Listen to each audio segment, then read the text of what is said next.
بسم الله الرحمن الرحيم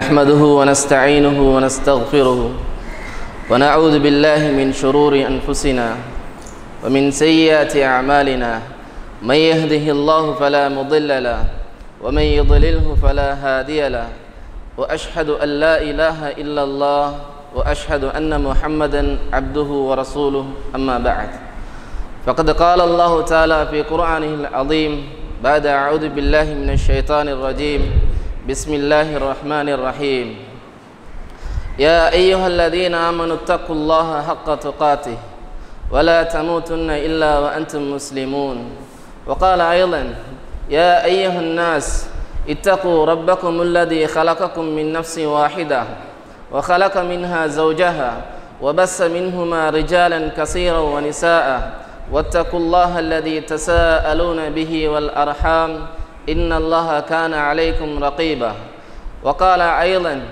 يا أيها الذين آمنوا اتقوا الله وقولوا قولا سديدا يصلح لكم أعمالكم ويغفر لكم ذنوبكم ومن يطع الله ورسوله فقد فاز فوزا عظيما أما بعد فإن أصدق الحديث كتاب الله وأحسن الهدي هدي محمد صلى الله عليه وسلم وشر الأمور محدثاتها وكل محدثة بدعة وكل بدعة ضلالة وكل ضلالة في النار أو كما قال عليه الصلاة والسلام இவ்வுலகை படைத்து வறுமனே இந்த உலகத்தை படைத்தது மாத்திரமன்றி இந்த உலகத்துக்கு அழகு சேர்க்க வேண்டும் என்பதற்காக வேண்டி இவ்வுலகிலே பல்வேறுபட்ட படைப்புகளையும் படைத்து அந்த படைப்புகளை படைத்து வறுமனை படைத்து மாத்திரம் விடாமல் அப்படைப்புகளுக்கு என்னென்ன தேவைகள் அன்றாடம் இருக்கின்றனவோ அவற்றையெல்லாம் செவ்வனை நிறைவேற்றி கொண்டிருக்கும் அல்லாஹு தாலாவுக்கு எல்லா புகழும் அல்ஹம்துலில்லாஹ்.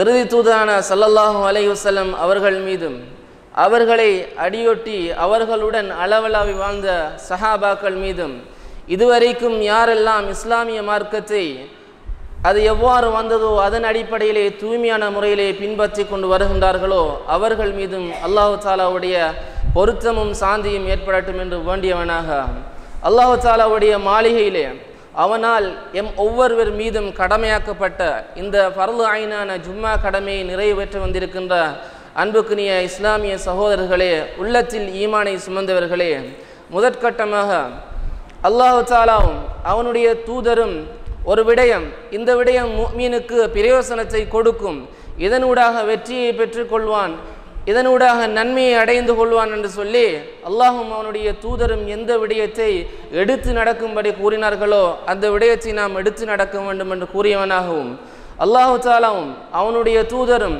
இந்த விடயம் முஃமினுக்கு பிரயோசனம் கொடுக்க மாட்டாது, இந்த விடயத்தை செய்வதனூடாக நிச்சயமாக அவன் பழிப்பின் பக்கம் போவான், நாளை மறுமையிலே நரகத்தின் பக்கம் தள்ளப்படுவான் என்று சொல்லி எந்தெந்த விடயங்களை அல்லாஹும் அவனுடைய தூதரும் எங்களுக்கு தவிர்ந்து நடக்கும்படி கட்டளையிட்டார்களோ அந்த விடயங்களை எங்களுடைய வாழ்க்கையிலே நாம் தவிர்ந்து நடக்க வேண்டும் என்று கூறியவனாக இந்த ஜும்மா பொழுதிலே அல்லாஹு தாலா இவ்வுலகத்திலே பல்வேறுபட்ட படைப்புகளை படைத்துள்ளான். அந்த படைப்பிலும் ஒவ்வொரு படைப்புகளையும், அதாவது ஒவ்வொரு விடயத்தையும் ஜோடி ஜோடியாக சோடியாக இரட்டையாக அல்லாஹு தாலா படைத்துள்ளான். அந்த அடிப்படையிலே நாம் சாதாரணமாக பார்க்கின்ற பொழுது ஆண் என்று பெண் என்று சொல்லி இரட்டையாகவும், ஜோடியாகவும், மேடென்று சொல்லி பள்ளம் என்று சொல்லியோ இரட்டையாகவும், அதே போன்று காலங்களை எடுக்கின்ற போது மாரிகாலம் என்று சொல்லியும் கோடை காலம் என்று சொல்லியும் இப்படி எல்லா விதத்திலையும் அல்லாஹு தாலா ஜோடிகளை ஏற்படுத்தி வைத்துள்ளான். அதே போன்று நிலைமைகளிலும் அல்லாஹு தாலா ஜோடிகளை இரட்டைத்தன்மையை ஏற்படுத்தி வைத்துள்ளான். உதாரணத்துக்கு ஒரு வியாபாரி தன்னுடைய வியாபார காலங்களிலே ஒரு காலத்திலே இலாபத்தை அடைவார், இன்னொரு காலத்திலே நஷ்டத்தை அடைவார். அதே போன்று ஒரு மனிதன் ஒரு காலத்திலே சுகமுடையவனாக இருப்பான், இன்னொரு காலம் நோயுடையவனாக இருப்பான். இப்படி அல்லாஹு தாலா எல்லா விடயத்தையும் சிந்திப்பவர்களுக்கு ஜோடிகளை பெற்றுக்கொள்ளக்கூடிய வண்ணம் இந்த உலகத்திலே ஆக்கி வைத்திருக்கின்றான். அந்த வகையிலே பார்க்கின்ற பொழுது அல்லாஹு தாலா இந்த உலகத்திலே மனிதர்களை வாழ வைப்பதன் ஊடாக சில விடயங்களை முன்னெடுக்க செய்கின்றான். அந்த அடிப்படையிலே ஒரு மனிதன் தன்னுடைய வாழ்க்கையிலே எப்பொழுதும் நிம்மதியாகவும் இருக்க முடியாது, அதே போன்று எப்பொழுதும் கவலையாக, கஷ்டமாக, நெருக்கடியான வாழ்க்கையிலும் இருந்து கொண்டிருக்க முடியாது. அந்த அடிப்படையிலே இஸ்லாமிய மார்க்கத்தில் கவலை என்று சொன்னால் என்ன, எப்பொழுது ஒரு மனிதன் கவலையை அடைந்து கொள்கின்றான், எப்படி கவலையை பெற்றுக்கொள்கின்றான், இந்த கவலையினுடைய தங்குமிடம் இதுவாக இருக்கின்றது. அதே போன்று நிம்மதியான வாழ்க்கை என்று சொன்னால் எங்கே நிம்மதி இருக்கின்றது, எப்படி எங்களுடைய வாழ்க்கையை நிம்மதியின் பக்கம் அழைத்து செல்லலாம் என்று சொல்லி சில விடயங்களை ஞாபகமூட்டலாம் என்று கருதுகின்றேன்.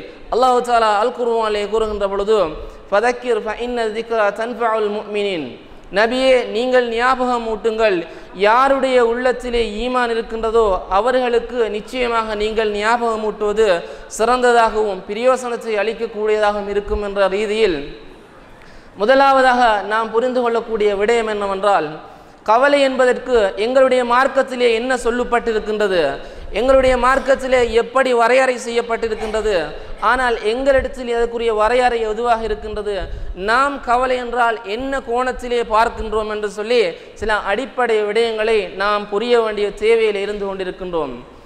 உண்மையில் கவலை என்று சொன்னாலும் சரி அல்லது சந்தோஷம் என்று சொன்னாலும் சரி, இதனுடைய அர்த்தம் என்னவென்றால் வெறுமனே உள்ளுணர்வாக ஒரு மனிதனுடைய மனதில் பதிகின்ற ஒரு எண்ணமாகத்தான் இது கவலையாகவும் சரி அல்லது இன்பமாகவும் சரி, இது வெறுமனே ஒரு உள்ளுணர்வாகத்தான் காணப்பட்டு கொண்டிருக்கின்றது என்பதை நாம் அடிப்படையிலே புரிந்து கொள்ள வேண்டும். அந்த ரீதியிலே எப்பொழுது ஒரு மனிதன் கவலையை பெற்றுக்கொள்கின்றான் அல்லது எப்பொழுது அடைந்து கொள்கின்றான் என்று பார்க்கின்ற பொழுது, சோதனைகளின் ஊடாக பரிசீலனை செய்யப்படுகின்ற பொழுது ஒரு மனிதன் இந்த கவலையை உணர்ந்து கொள்கின்றான், தன்னுடைய உள்ளத்தால் சுமந்து கொள்கின்றான். அல்லாஹு தஆலா அல் குர்ஆனிலே சோதனைகள் அல்லது கஷ்டங்கள் உங்களுக்கு எந்த ரீதியில் வரும் என்று சொல்லி மிகவும் சுருக்கமான சில விடயங்களை அல்லாஹு தஆலா அல் குர்ஆனிலே கூறுகின்றான். அப்படி கூறுகின்ற பொழுது அல்லாஹ் தஆலா கூறுகின்றான், வலநபுலுவன்னக்கும் பிஷைஇம் மினல் ஹௌஃபி, உங்களுக்கு பயத்தை கொண்டு நாங்கள் சோதனையை ஏற்படுத்துவோம் என்று சொல்லி அல்லாஹ் தஆலா அல் குர்ஆனிலே கூறுகின்றான். பயம் என்று சொன்னால் என்ன என்பதை நாம் சற்று புரிவோமானால் சில உதாரணங்களை தெரிந்திருக்க வேண்டும். அந்த அடிப்படையிலே ஒருவர் இந்த உலகிலே வாழுகின்ற பொழுது அதிகமான சொத்துக்கள், அதிகமான செல்வங்கள், பெரும் பட்டாளத்துக்கு தலைவராக இப்படி நிறைவான வாழ்க்கை என்று சொல்லி கருதி கொண்டு ஒரு வாழ்க்கையை வாழ்ந்து கொண்டிருக்கின்றார். அவருக்கு அல்லாஹ் தஆலா ஒரு நோயை அல்லது ஒரு விபத்தை ஏற்படுத்தி அவசர சிகிச்சை பெறக்கூடிய அல்லது ஒரு ஐசியிலே வைக்கக்கூடிய ஒரு நிலைமைக்கு தள்ளாட வைக்கின்றான் என்று சொன்னால், இந்த நேரத்திலே அந்த மனிதனுக்கு பயம் வருகின்றது. எப்படி, நான் சம்பாதித்த சம்பாத்தியம் எங்கே சென்றுவிடும், என்னுடைய சொத்துக்களை யார் பாரம் எடுப்பார்கள், எனது பிள்ளைகளை யார் பாரம் எடுப்பார்கள், எனது எதிர்கால வாழ்க்கை எப்படி இருக்கும் என்று சொல்லி அங்கே ஒரு மனிதன் தள்ளாடுகின்ற ஒரு நிலைமை வருகின்றது. இப்படி தள்ளாடப்படுகின்ற இடம் எது என்று கேட்டால் உள்ளமாக இருந்து கொண்டிருக்கின்றது. இதுதான் இஸ்லாம் கூறுகின்ற கவலையாக இருந்து கொண்டிருக்கின்றது. அடுத்ததாக அல்லாஹ் தஆலா கூறுகின்ற பொழுது, பில் ஜூஇ, பசியின் ஊடாக உங்களை நாங்கள் சோதிப்போம் என்று சொல்லி அல்லாஹ் தஆலா கூறுகின்றான். பசி என்றால் நாங்கள் நினைத்து கொண்டிருக்கின்ற விடயம் என்னவென்றால் வெறுமனே உணவு உண்பது என்பதனை மாத்திரம் நினைத்து கொண்டிருக்கின்றோம். ஆனால் இந்த சொல்லினூடாக அல்லாஹ் தஆலா நாடுகின்ற விடயம் என்னவென்றால் வறுமையை கொண்டு உங்களை நாங்கள் சோதிப்போம் என்று சொல்லி அல்லாஹ் தஆலா கூறுகின்றான். இந்த வறுமையை பற்றி பேச போனால் நிறைய விடயங்களை பேசலாம். எங்களுடைய உள்ளத்திலே வறுமை என்று சொன்னால் ஒரு கோணமும், மார்க்கத்திலே வறுமை என்று சொன்னால் இன்னொரு கோணமும் காணப்பட்டு கொண்டிருக்கின்றது. எப்படி என்று சொன்னால், எங்களுடைய உள்ளங்களிலே அல்லது அதிகமானவர்களிடத்திலே வறுமை என்று சொன்னால் அவருக்கும் அவருடைய குடும்பத்தினருக்கும் அன்றாடம் போதிய அளவுக்கு உண்ணக்கூடிய ஒரு நிலைப்பாடும், உடுக்கக்கூடிய ஒரு நிலைப்பாடும், சாதாரணமாக போதுமான அளவுக்கு ஒரு வீடும் அவரிடத்திலே காணப்படும்.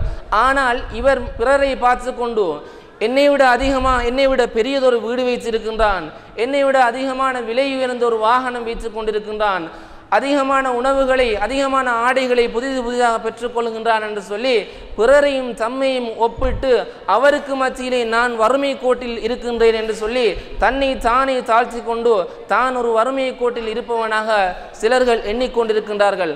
ஆனால் இஸ்லாம் கூறுகின்ற வறுமை என்னவென்று சொன்னால், யார் ஒருவருக்கு வெளியே தலை காட்ட முடியாது, கடன் தொல்லை, வெளியே போனால் அவன் கடன் கேட்பான் அல்லது இவன் வந்து கடன் கேட்பான் என்று சொல்லி ஒரு நிலைப்பாட்டிலே இருப்பார். அதிகமான பிள்ளைகள் இருப்பார்கள், சரியான தொழில் இருக்காது, உண்ணுவதற்கு உணவு பற்றாக்குறை, உடுப்பதற்கு ஆடை பற்றாக்குறை, குடும்பத்திலே அதிகமான உறுப்பினர்கள் இருப்பார்கள், சிறு வீடு காணப்பட்டு கொண்டிருக்கும். இப்படியானவர்களைத்தான் இஸ்லாமிய மார்க்கத்திலே வறுமை கோட்டில் இருக்கின்றவர்கள் என்று சொல்லி எங்களுக்கு மார்க்கம் சுட்டி காட்டுகின்றது. எனவே நாம் யோசிக்க வேண்டும், நான் ஏழை என்று சொல்லி யாரெல்லாம் உள்ளத்திலே நினைத்து கொண்டிருக்கின்றார்களோ அவர் கட்டாயம் யோசிக்க வேண்டிய விடயம் என்னவென்றால், என்னிடத்திலே போதுமான ஒரு வீடு இருக்கின்றது, உடலிலே எந்த குறைபாடுகளும் இல்லை, அன்றாடம் தொழிலுக்கு போய் அன்றாடம் உண்ணக்கூடிய வசதியை அல்லாஹ் ஏற்படுத்தி தந்திருக்கின்றான் என்று சொல்லி திருப்தி அடைந்து தான் வறுமை கோட்டில் இல்லை என்கின்ற விடயத்தை அவர் உணர்ந்து கொள்ள வேண்டும். அடுத்ததாக அல்லாஹ் தஆலா கூறுகின்ற பொழுது, வனக்ஸிம் மினல் அம்வாலி வல் அன்ஃபுஸி வஸ்ஸமராத், உயிர்களை குறைப்பதினூடாக, உங்களுடைய சொத்து செல்வங்களை குறைப்பதினூடாக, இன்னும் உங்களுடைய வளங்களை குறைப்பதினூடாக உங்களை நாம் சோதிப்போம் என்று சொல்லி அல்லாஹ் தஆலா கூறுகின்றான். மேற்சொன்ன விடயத்திலே இப்படி வறுமை கோட்டின் போது ஒரு மனிதன் உள்ளத்தால் உணர்வான், எனக்கு வறுமையாக இருக்கின்றது என்று சொல்லி. இந்த உணர்வைத்தான் இஸ்லாம் கவலை என்று கூறுகின்றது. அதற்கு அடுத்த கட்டமாக ஒருவருக்கு பிள்ளை ஒரு 5 இருக்கின்றது அல்லது 6 பிள்ளைகள் இருக்கின்றது. சரியாக அடுத்தடுத்து அந்த பிள்ளைகள் மரணத்தை அடைகின்ற பொழுது அங்கே ஒரு நெருக்கடியான நிலைமை வருகின்றது. எனது பிள்ளைகள் மரணிக்கின்றார்கள், எனது பிள்ளைகளை எல்லாம் கைப்பற்றுகின்றான் என்று சொல்லி ஒரு நிலைப்பாடு வருகின்ற பொழுது அங்கே மனிதன் கவலைக்கு தள்ளப்படுகின்றான். அதே போன்று ஒருவர் கோடாகோடி சொத்துக்கு மதிப்பாக இருக்கின்றார், அதிகமான வீடுகள் இருக்கின்றன, நிறைய சொத்துக்கு உரிமையாளியாக இருக்கின்றார். ஆனால் அல்லாஹ் தஆலா ஒவ்வொன்றையும் கைப்பற்றுகின்ற பொழுது அனைத்தும் கொஞ்சம் கொஞ்சமாக பறிபோகின்றது. இந்த நிலைமையிலே ஒரு மனிதன் உணர்கின்ற உணர்வு தான் கவலையாக இருந்து கொண்டிருக்கின்றது. அதே போன்று அல்லாஹ் தஆலா இறுதியாக கூறுகின்ற பொழுது, வஸ்ஸமராத், வளங்களை குறைப்பதனூடாகவும் உங்களை நாங்கள் சோதிக்கின்றோம் என்று சொல்லி அல்லாஹ் கூறுகின்றான். ஒருவர் பெரும் போஸ்டிலே இருப்பார், பெரும் ஒரு இடத்துக்கு தலைவராக இருப்பார், ஆனால் திடீரென்று சொல்லி அந்த இடத்தை விட்டு இறங்கி விடுவார்.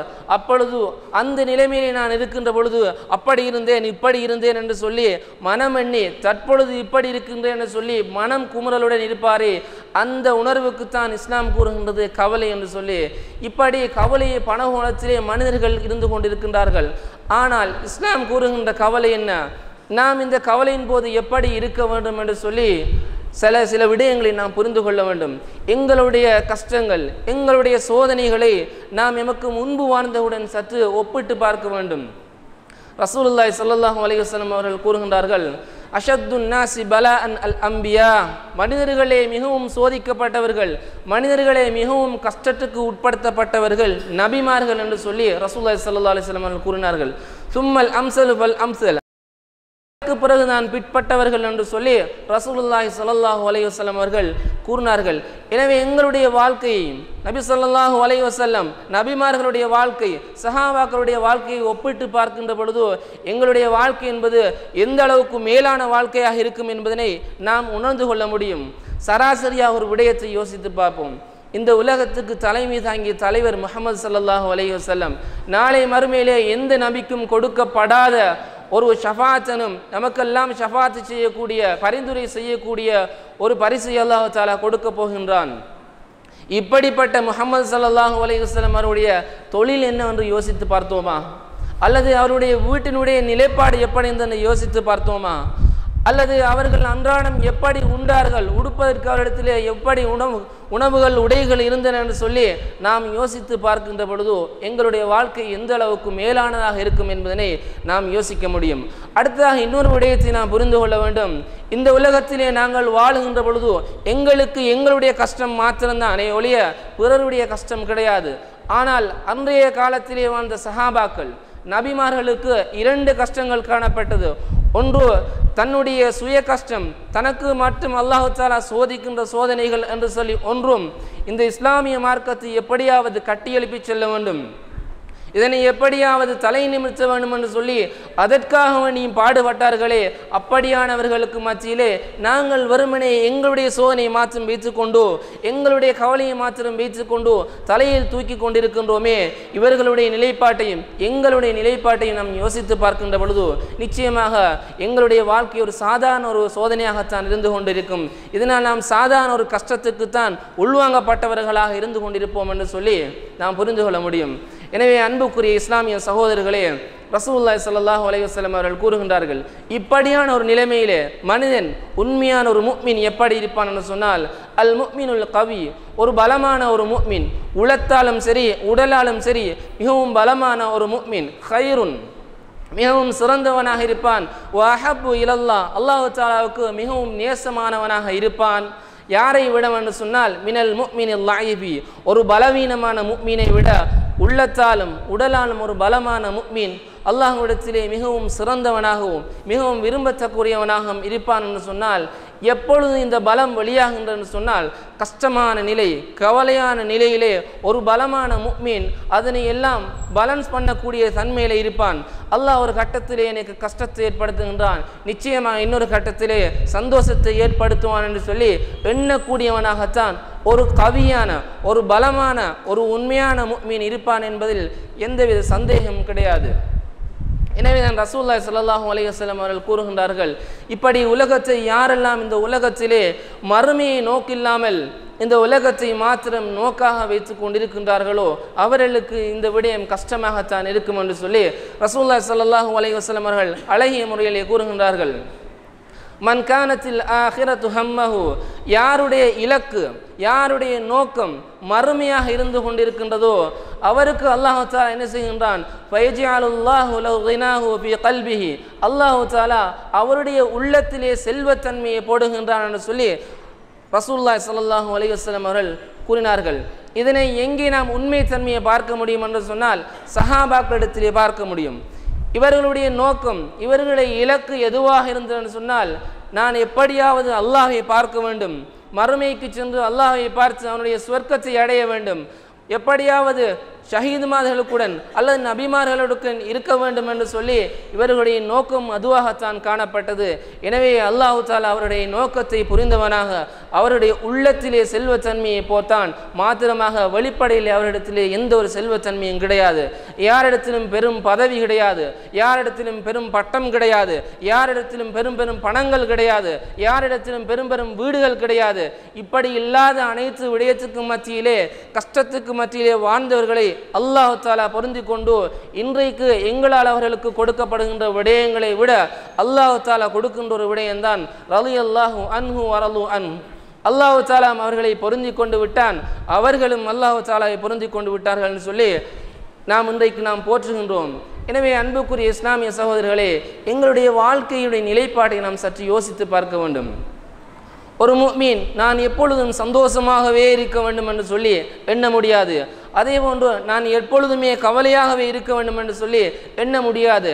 இந்த இரண்டுக்கு மத்தியிலே தான் அல்லாஹ் தஆலா எங்களுடைய வாழ்க்கையை ஏற்படுத்தி வைத்திருக்கின்றான். எனவே ஒரு கட்டத்திலே நல்ல விடயங்கள், ஒரு கட்டத்திலே சந்தோஷமான நிகழ்வுகள், ஒரு கட்டத்திலே கவலையான விடயங்கள், ஒரு கட்டத்திலே கவலையான நெருக்கடியான கஷ்டமான சந்தர்ப்பங்கள் வருகின்ற பொழுது நாங்கள் இந்த இரண்டையும் பேலன்ஸ் பண்ணி வாழக்கூடியவர்களாக இருந்தால் மாத்திரமே எங்களுடைய ஈமானியம் சரியான தன்மையை அடைந்து கொள்ளவர்களாக இருப்போம் என்பதில் எந்த தெளிவும் இருப்போம் என்பதில் நாம் தெளிவாக இருப்போம். அடுத்ததாக நாம் புரிய வேண்டிய விடயம், கவலை என்பது ஒரு பக்கம் இருக்க, நிம்மதியான வாழ்க்கை என்று சொன்னால் என்ன? இந்த நிம்மதியை நாம் எங்கே தேடி போவது, எப்படி நிம்மதியான வாழ்க்கையை அமைத்து கொள்வது என்று சொல்லி பார்க்கின்ற பொழுது இன்றைக்கு உலகத்திலே அதிகமாக அது ஆண்களாக இருந்தாலும் சரி, பெண்களாக இருந்தாலும் சரி, சிறுவர்களாக இருந்தாலும் சரி, பெரியவர்களாக இருந்தாலும் சரி, தேடப்படுகின்ற ஒரு விடயம் என்னவென்று சொன்னால், எங்கே நிம்மதி இருக்கின்றது, எப்படி நிம்மதியான வாழ்க்கையை நாம் வாழ முடியும் என்று சொல்லி ஒவ்வொரு மனிதர்களும் இன்றைக்கு தேடிக்கொண்டிருக்கின்றார்கள். இதனால் தான் இன்றைக்கு நாம் பார்க்கின்ற பொழுது வெளிநாடுகளில் இருந்து வெள்ளக்காரர்கள் அவர்களை நாடை விட்டு வேறு நாடுகளுக்கு தாவுகின்றதற்குரிய பிரதான காரணம் என்னவென்று கேட்டால், அங்கே போனால் நிம்மதியாக இருக்க முடியும், அங்கே போனால் மனதுக்கு ராகத்தான ஒரு நிலைமை கிடைக்கும் என்று சொல்லி ஒவ்வொருவரும் எண்ணி இன்றைக்கு உலக ரீதியாக தேடுகின்ற ஒரு விடயம்தான் நிம்மதியான வாழ்க்கை எங்கே என்று சொல்லி இந்த விடயமாகும். இதனை பொறுத்தளவிலே மனிதர்கள் இந்த விடயத்திலே ஒவ்வொருவரும் ஒவ்வொரு கோணத்திலே காணப்பட்டு கொண்டிருக்கின்றார்கள். எப்படி என்று சொன்னால், சிலர் சமுதாயத்திலே நிம்மதியான வாழ்க்கை என்று சொன்னால் எனக்கு பெரும் பட்டம், அதிகமான சொத்துக்களும் பெரும் வீடுகளும் பெரும் வாகனங்களும் என்னிடத்திலே இருந்தால் நான் நிச்சயமாக நிம்மதியாக வாழ்ந்து கொள்ள முடியும் என்று சொல்லி ஒரு சாரார் எண்ணிக்கொண்டு அதன்பால் நடைபோடுகின்றார்கள். அவருடைய காலங்கள், அவருடைய வயதுகள், அவருடைய அனைத்து செயற்பாடுகளையும் அதற்காக வேண்டி அமைத்துக் கொள்ளுகின்றார்கள். அதனை தேடி சென்றவர்களாகவே அமைத்துக் கொள்ளுகின்றார்களே ஒழிய அல்லாஹ் கூறிய விடயத்தை மறந்து விடுகின்றார்கள். ஆனால் நிச்சயமாக இந்த பெரும் பெரும் சொத்துக்களில் அல்லது பெரும் பெரும் செல்வங்களில் இதிலே தான் நிம்மதி இருக்கும் என்று சொல்லியிருந்தால் இன்றைக்கு அல்லாஹ் தஆலா கூறுகின்ற விடயத்தை நாம் பார்க்கலாம். நாளை மறுமையிலே ஃபிர்அவுன் எப்படி கைசேதம் படுகின்றான் தெரியுமா?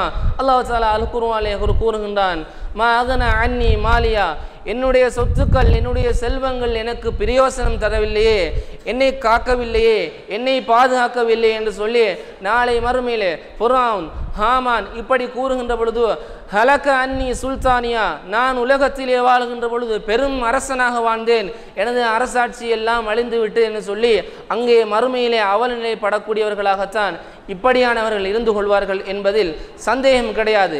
எனவே நாம் சாதாரணமாக ஒரு விடயத்தை யோசிக்க முடியும்.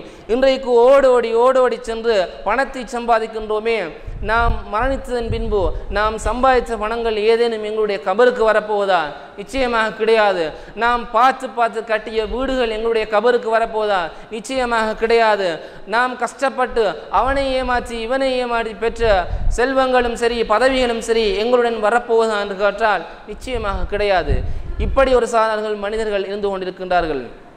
அதே போன்று இன்னொரு சாராரை பார்க்கின்ற பொழுது, பெரும் தொழிலில் இருந்தால் நிச்சயமாக நாங்கள் நிம்மதியாக இருக்கலாம், ஏனென்று சொன்னால் எங்களுக்கு ஹை செக்யூரிட்டி நிறைய பாதுகாப்புகள் கிடைக்கும், அதனால் நிம்மதியான வாழ்க்கையை அமைத்துக் கொள்ளலாம் என்று சொல்லி ஒரு சாரார், எப்படி நான் பெரும் தொழிலை அடைந்து கொள்வது, எனது அந்தஸ்தை எப்படி பெரிதாக ஆக்கிக் கொள்வது என்று சொல்லி ஒரு சாரார் தங்களுடைய காலங்களை, தங்களுடைய வயதுகளை, தங்களுடைய அனைத்து செயற்பாடுகளையும் அதற்காக வேண்டி ஆக்கிக் கொள்கின்றார்கள், அதற்காக வேண்டி ஓடிக்கொண்டிருக்கின்றார்கள்.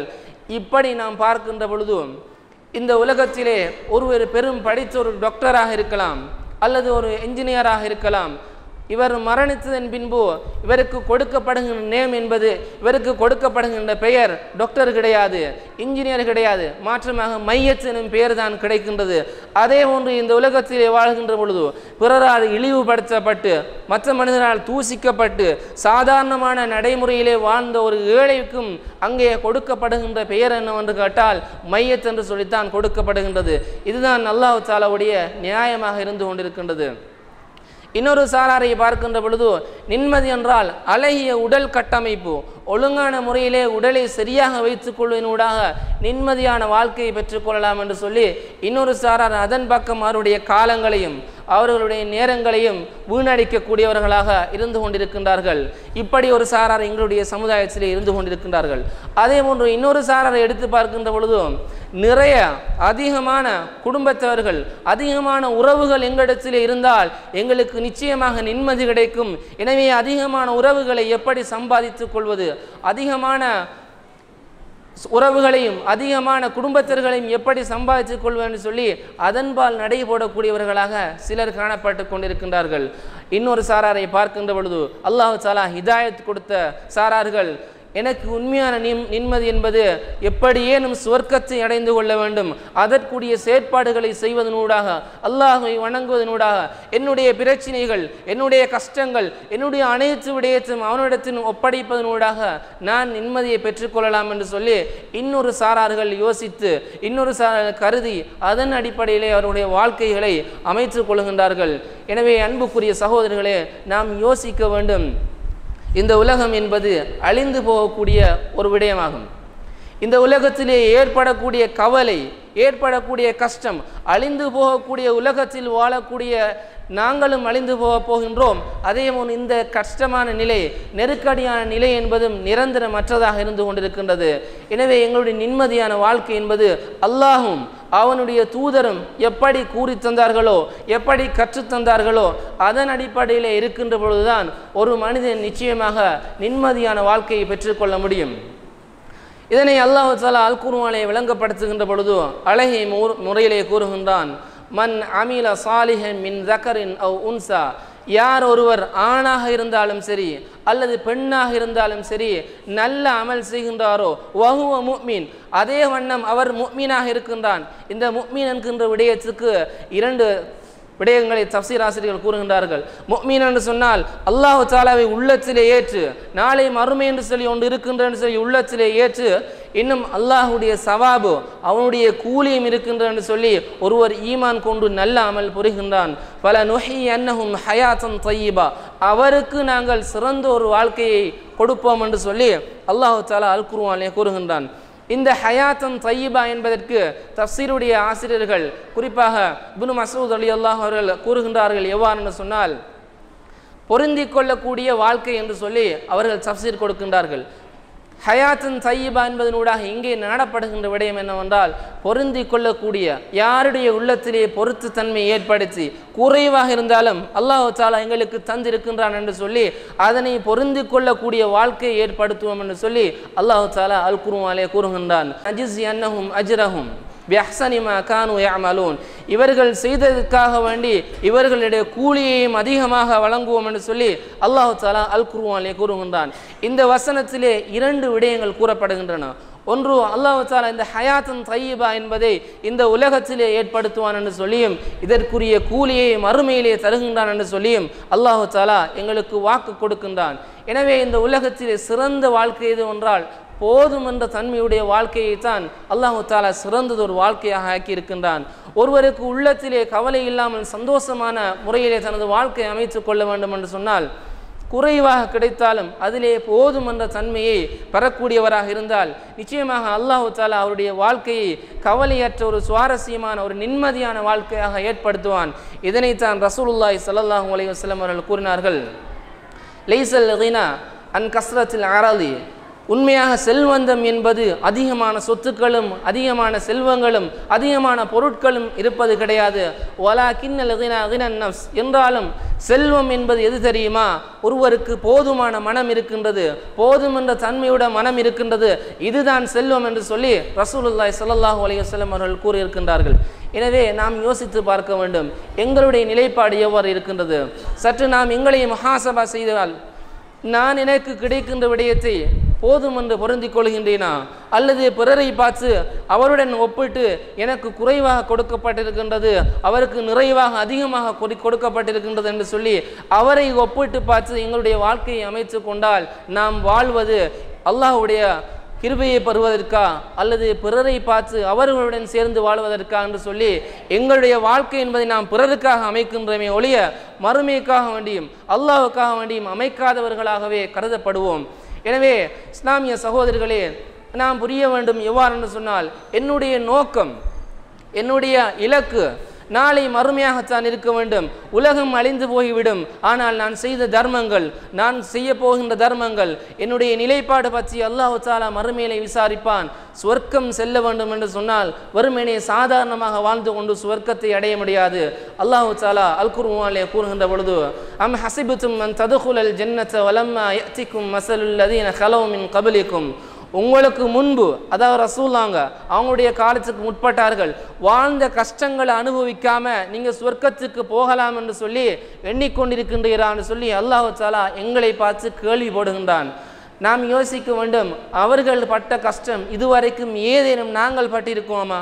நிச்சயமாக எந்த கஷ்டமும் பட்டது கிடையாது. மாற்றமாக அற்பமான கஷ்டம், சாதாரண கஷ்டங்களை நாங்கள் பெரிதாக எண்ணிக்கொண்டு அதிலே முடங்கியவர்களாகவும் அதிலே சுருண்டவர்களாகவும் காணப்பட்டு கொண்டிருக்கின்றோமே ஒழிய எமக்கு முன்பு வாழ்ந்தவருடைய கஷ்டத்தை யோசித்து இது சாதாரண அற்பமான கஷ்டம்தான் என்று சொல்லி எங்களுடைய வாழ்க்கையை அமைத்தவர்களாக நாங்கள் இல்லை.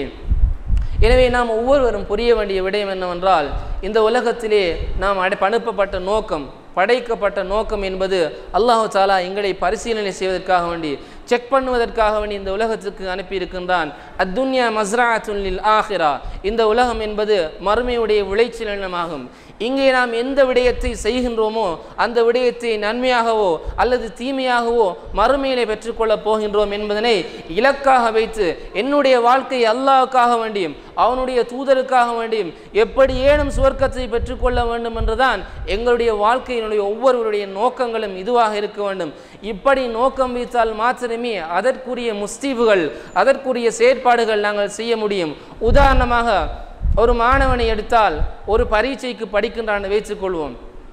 இந்த பரீட்சையில் நான் எப்படியாவது பாஸ் பண்ண வேண்டும், எப்படியாவது சித்தி அடைய வேண்டும் என்று சொல்லி அவனுடைய உள்ளத்திலே ஆழமான ஒரு நோக்கம் இருந்தால் மாத்திரம்தான் அதற்குரிய போல் சரியான முறையிலே படித்து அந்த பரீட்சையிலே சித்தி அடைவான். மாற்றமாக நோக்கம் இல்லாமல் செயற்பாடுகள் எந்த ஒரு போதும் வரமாட்டாது. அதே போன்று எங்களுடைய நோக்கம் எதுவாக இருக்க வேண்டும் என்றால் எப்படியேனும் பெற்றுக்கொள்ள வேண்டும் என்பதுதான் எங்களுடைய நோக்கமாக இருந்து கொள்ள வேண்டும். இதனால் தான் சஹாபாக்களை எடுத்தோம் என்றாலும் சரி, நபிமார்களை எடுத்தோம் என்றாலும் சரி, இந்த உலகம் என்பது அவர்களுக்கு பொருட்டாக இல்லை.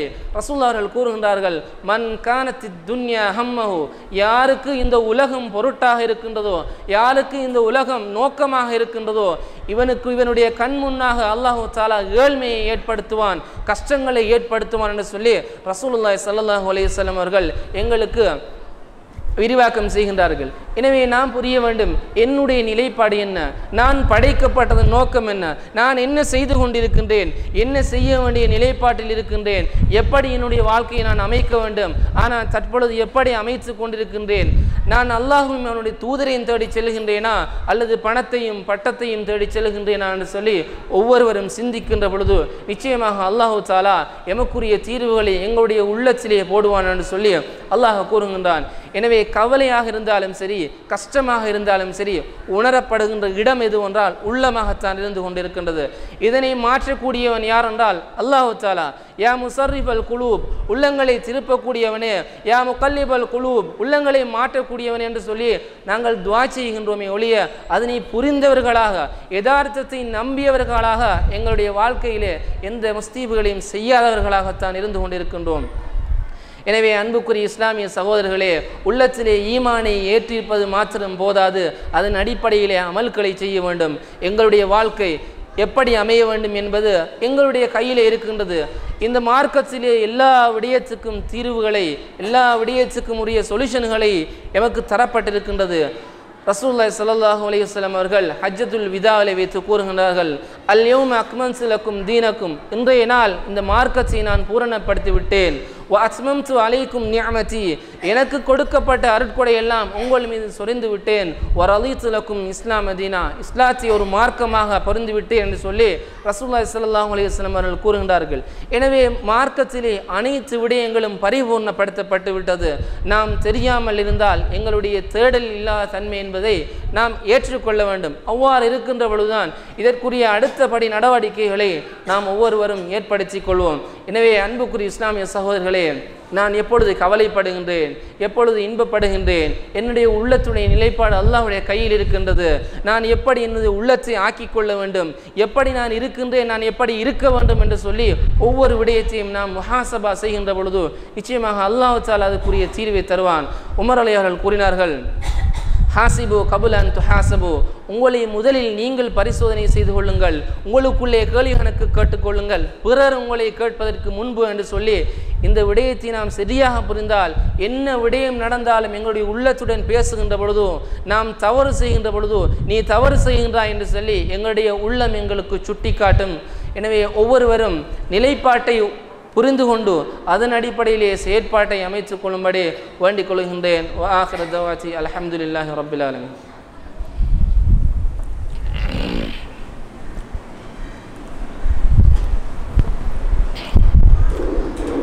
அல்ஹம்துலில்லாஹி ரப்பில் ஆலமீன் வஸ்ஸலாத்து வஸ்ஸலாமு அலா அஷ்ரஃபில் அன்பியாஇ வல் முர்சலீன் வ அலா ஆலிஹி வ அஸ்ஹாபிஹி அஜ்மஈன். அம்மா பஅத். கவலை என்று சொன்னால், கஷ்டம் என்று சொன்னால், நெருக்கடி என்று சொன்னால் எங்கே இருந்து வருகின்றது, இது எப்படி இதனுடைய நிலைமை இருக்கின்றது? அதே போன்று இன்பம் என்று சொன்னால் இன்பமான வாழ்க்கை, கஷ்டம் இல்லாத வாழ்க்கை எங்கே இருந்து வருகின்றது, எப்படி அதனை நாம் அடைந்து கொள்கின்றோம் என்ற விடயத்தை பார்த்தோம். இனி நாம் இருக்கின்ற விடயத்தை அப்படியே வைத்துவிட்டு இன்பமான வாழ்க்கையை எப்படி அமைத்து கொள்வதென்று சொல்லி சில விடயங்களை பார்த்தோமானால், இதற்கு முதற்கட்டமாக மார்க்கத்திலே கூறப்படுகின்ற விடயம் என்னவென்று சொன்னால் அல் இக்பால் வலா தாஅத்தில்லா வ இபாதத்தி, அல்லாஹ் தஆலாவை வழிபடுவது, அவனை இபாதத் செய்வது.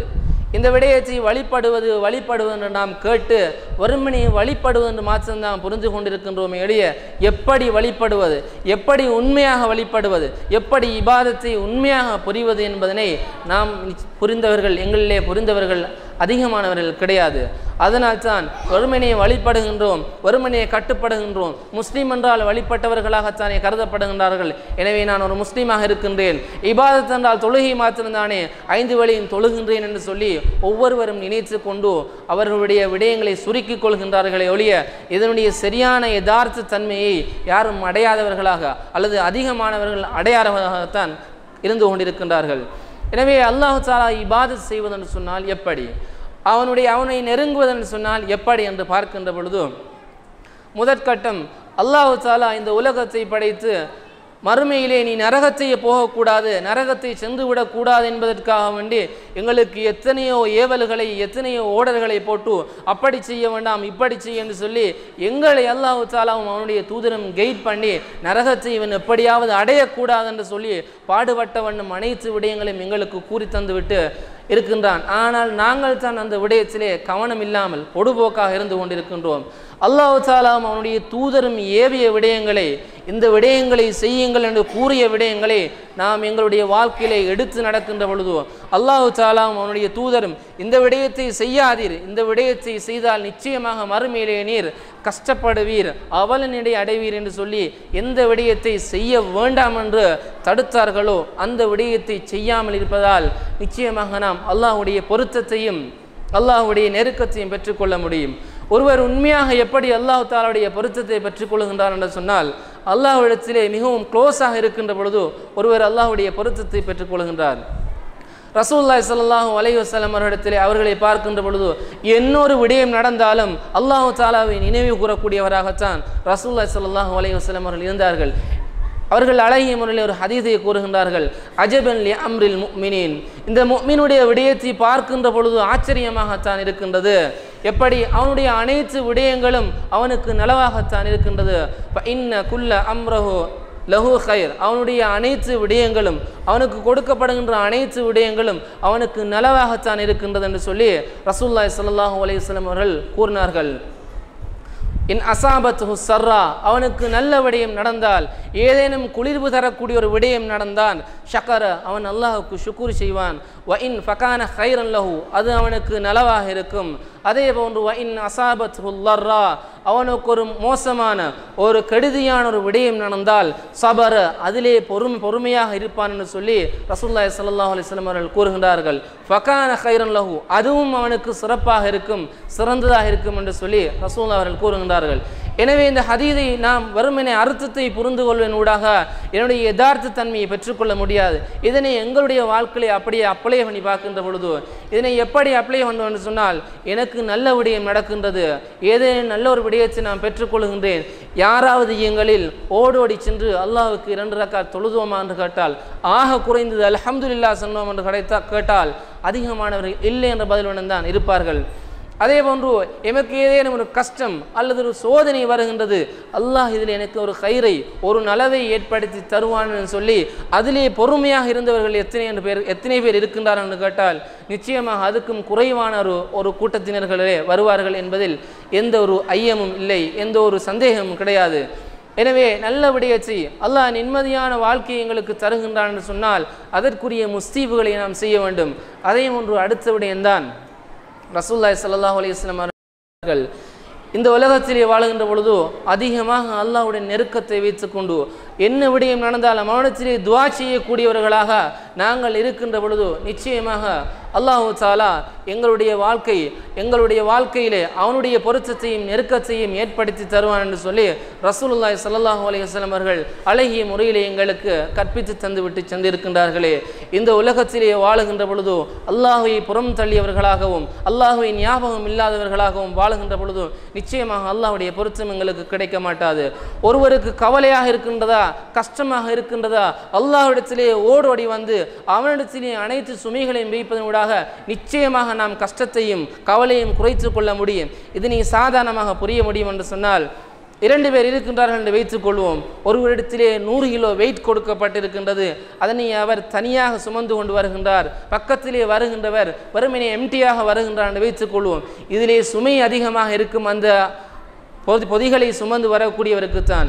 அதே சுமையை அரைவாசியை சரி அல்லது முழுமையாக சரி அவரிடத்திலே ஒப்படைக்கின்ற பொழுதோ இவர் அதிலிருந்து சுமை இல்லாதவராக கவலை இல்லாதவராக மாறுகின்றார். அதே போன்றுதான் அல்லாஹ்விடத்திலே எங்களுடைய மனதில் இருக்கின்ற சுமைகள், கவலைகள், கஷ்டங்கள் என்பதை அல்லாஹ்விடத்திலே கொட்டினால் நிச்சயமாக எங்களுடைய உள்ளம் எம்டியாக அடைந்து நிச்சயமாக நாம் சந்தோஷத்தை பெற்றுக்கொள்ள முடியும். யாருக்கு இப்படி கிடைக்கும் என்றால் இந்த விடயத்தை நம்பியவர்களுக்கு தான் கிடைக்கும்.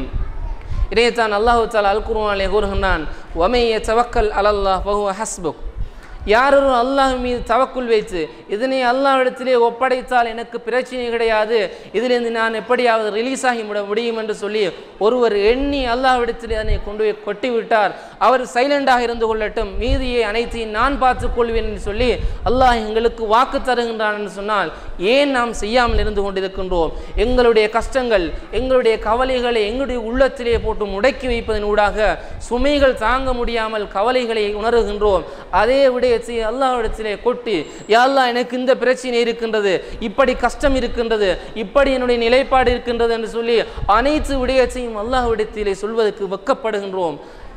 காரணம் என்னவென்று கேட்டால் அவனிடத்திலே அந்த அளவுக்கு ஒரு க்ளோஸான தன்மை கிடையாது, ஒரு நெருக்கம் கிடையாது. ஆனால் இந்த விடயத்தை பிறரிடத்திலே கூறுகின்றோம்.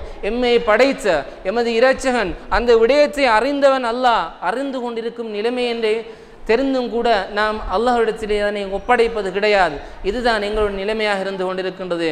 எனவே இஸ்லாமிய சகோதரர்களே, உள்ளத்தில் ஈமானை சுமந்தவர்களே, அல்லாஹ் தஆலா இந்த மார்க்கத்திலே எமக்குரிய படைப்புகள், எமக்குரிய சட்டங்கள், எமக்குரிய வரையறைகள் என்று சொல்லி அனைத்து விடயத்தையும் அழகிய முறையில் ஏற்படுத்தி வைத்திருக்கின்றான். ஒரு மனிதன் நிம்மதியாக வாழ வேண்டுமா, அதற்கு இங்கே வழிமுறை இருக்கின்றது. அலா பிதிக்ரில்லாஹி தத்மஇன்னுல் குலூப். அறிந்து கொள்ளுங்கள், அல்லாஹ்வை நினைவு கூறுவதனூடாக, அவனை ஞாபகம் கூறுவதனூடாக உங்களுடைய உள்ளம் அமைதி அடையும், சாந்தி அடையும் என்று சொல்லி அல்லாஹ் தஆலா அல் குர்ஆனிலே கூறுகின்ற பொழுது இன்னும் ஒரு வசனத்திலே கூறுகின்றான், அல்லதீன ஆமனு, அவர்கள் ஈமான் கொண்டிருப்பார்கள், வ தத்மஇன்னு குலூபுஹும் பிதிக்ரில்லாஹ், அவருடைய உள்ளம் அனைத்துமே, உள்ளம் என்பது அல்லாஹ்வை பரிசுத்தமாக திக்ர் செய்வதனூடாக அமைதி பெறும், சாந்தி பெறும். அலா பிதிக்ரில்லாஹி தத்மஇன்னுல் குலூப். இப்படி அல் குர்ஆனிலே கூறி கூறி ஒவ்வொரு விடயமாக நாம் கேட்கின்றோமே ஒழிய எங்களுடைய வாழ்க்கையில் அதை ப்ராக்டிக்கலாக எடுத்தவர்கள் எங்களிலே அதிகமானவர்கள் கிடையாது. எனவே எனக்கு கஷ்டமா ஓடி சென்று அல்லாஹ்விடத்திலே அப்படியே கொட்டிவிட வேண்டும்.